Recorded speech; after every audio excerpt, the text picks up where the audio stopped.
Hi,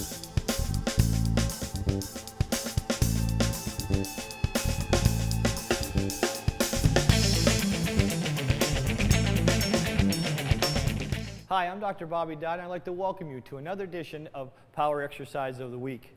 For the last 5 weeks, I brought to you the most efficient and effective exercises that you can do anytime and any place. The nice thing about these exercises is that it could go from the beginner level all the way through to the advanced level, allowing everyone, from the beginning workout person to the fitness pro, to take advantage and get themselves in the best shape of their life. The nice thing about these exercises is that they were compound movements. They move the whole body at once, forcing our body to work synergistically and systemically. That's positive because then we have a lot of blood flow and nutrients through our body, making our total body strong. In addition, there are both anaerobic and aerobic exercises, which meant basically that you work with oxygen and work without oxygen. So not only are we building our lungs and our heart, but we're also building up some lean muscle mass as well, which is very important to keep our lean muscle mass in tone. It gives me great pleasure today to give you exercise number 6 of our Power Chi workout series. This exercise has been around for years. Unfortunately, it has a bad rap because a lot of times it was used as a punishment, whether you're in the military or on a sports team. If you did something wrong, the coach or your drill instructor would say, okay, get down and give me 10 push-ups. And we really have become, grew an aversion of doing push-ups. But really, the push-up is probably one of the single most effective exercises for not only building, obviously, your chest, your shoulders, your triceps, your upper body strength, but also, did you know, it builds the core. Because if you think about the push-up position, we're actually in a plank position. And I'm going to just show you the basic starting position. But when we're in a plank position like this, I need to support my whole weight. It's a long line, so it's going over a far area, so therefore it's a tougher, weight to bear on my body. So that's just the starting position alone is tying in your core. When you go down in the push-up position and come up, not only are you utilizing your core, but to keep your pelvis up and to keep your butt flat and in line with from your feet to your head, your core is involved, your glutes, your hamstrings, every part of your body. So once again, we're going to turn this lemon to lemonade. We're not going to say, we hate push-ups. I can't do push-ups. My coach used to make me. We're going to say, I'm going to do push-ups every day. Because if you can do yourself at least 10 to 15 push-ups, I guarantee you, systemically, you're going to develop lean muscle mass. You're also going to work anaerobically. And if you do enough of them, you can also get a good aerobic workout for your heart and lungs. So exercise 6 is push-ups. As you know, 1 to 5, we started with jumping jacks, jump rope, bicycle abs, Supermans, plank lifts, and now we're going to end with push-ups. As you can see, as we progress through the Power Chi workout, there is a rhyme and reason of why these exercises are where they are. If you look at the jumping jack basically, we never want to stretch cold muscles, but we still have to systemically warm our body up. The jumping jack, whatever level you choose to do, allows for your body to get systemically warmed up. In addition, when you move up in the numbers, you can also get a nice cardiovascular workout with it. The second exercise is jump rope. There is not a better exercise for building overall strength and stamina and endurance than the jump rope itself. It systemically works your whole body. It's the #1 low-impact plyometric you can do. You're constantly bounding off the ground. Also, you're developing cognition with it because you have to get your spatial awareness, bodily kinesthetic awareness. Feel your body, see yourself in space, get the good feel, and get the rhythm of the rope. The third exercise, bicycle abs, voted the #1 frontal core exercise. If done correctly, can hit the whole front of the core, the hip flexors, and the upper quads.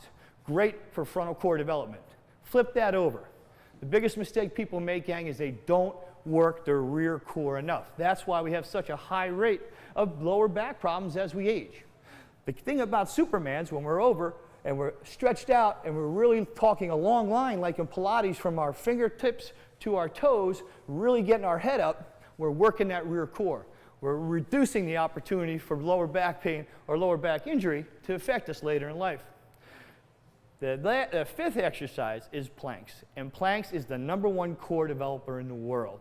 Just for the position alone you saw in push-up position, with the plank position on our forearms, it ties in the whole core. You have nothing, as you drop the pelvis and you lower it, nothing but your core area is in play. The frontal core, the obliques, the rear core, your glutes. Has to all tie together to support your body.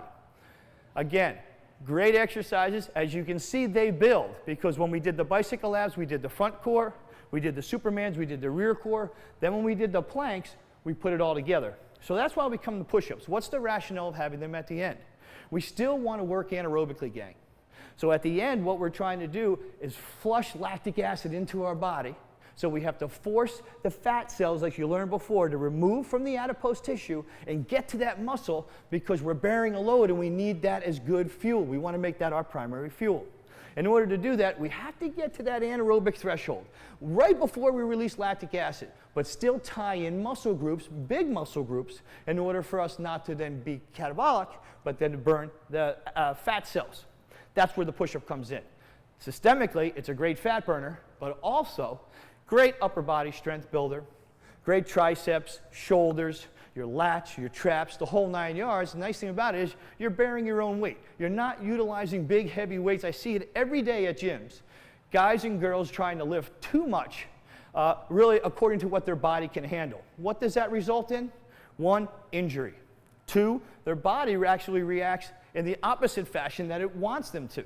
They want to build. What it'll do, it'll start to hibernate because it's getting so much stress on it and it can't bear the load. It sort of shuts down and slows down, so the metabolism and the repleting process slows down. So what we want to do now, again, is get this whole workout together with the push-ups, and you're going to see the systemic benefits of the push-up itself. I'm going to show you 3 basic push-ups, and anybody can do these. You really can. I don't care what level you're at. I'm going to start with the most advanced. And there's 2 ways to do it. In the first one, we're going to have our hands shoulder width apart. Our feet, we're going to be on the balls of our feet. We want a nice line, straight line from our head all the way to our toe. We want a flat back. We don't want the butt up. We don't want the butt down, just doing these type or doing these type. It's not any good. We want to be nice and flat. Our head in a neutral position. You don't have to have your head up. You don't want to have your head down. Neutral, comfortable position. We're going to push down and up, straight up. That's it. So notice my body stays tight. I'm concentrating on the area that I'm working, my chest, my shoulders, my back, my tris. My core is nice and tight. Now, that's called a traditional push-up. There are some variations of that in that upright position, a level 3 position. One of them is what we call pulse push-up. And what we're going to do, we're not going to go all the way down, but we're not going to go all the way up. We want to keep the muscle nice and tight. All right, and flex, and we're just pulsating it out, rushing a lot of blood into the muscle groups. Of course, you're going to speed up. This lactic threshold is really going to be reduced because you're working constantly here. You're bearing the load. But this is a great way to pump up the muscle and to change up your push-up. All right, so that's called the pulse push-up. Now, let's say we can't do that. We can't bear our weight. We don't have the core strength. We don't have the upper body strength. That's fine. Let's go with level 1. Level 1, which is the beginner push-up, is basically what you want to do is get on all 4s. Have a square between your hands, your hand and your knee, knee across, nice square, hands underneath the shoulders. Make sure they're wide enough apart so you can get down. Your feet, toes are going to be on the floor. This is important. I'm going to have a 90-degree angle cracked from my waist. All I want to do is, this is affectionately known as a bird chirp. You're going to go down, chirp, just like a bird chirping for food. That's it. And the nice thing about it is you don't really have to bear a lot of weight. Even if you just go down this far first, that's fine.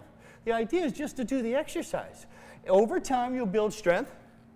Now remember, you don't need to go all the way down. I'm going to tell you some of the problems with going all the way down, especially if you get past the actual natural flexion of the joint.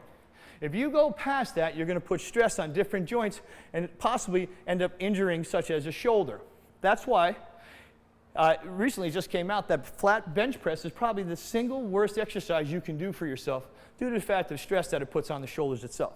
All right, so here we go. Level 3. Now, you're doing well at the bird chirps, okay? You feel good? You said, I want to take it a notch up. I want to try a little more advanced technique. Well,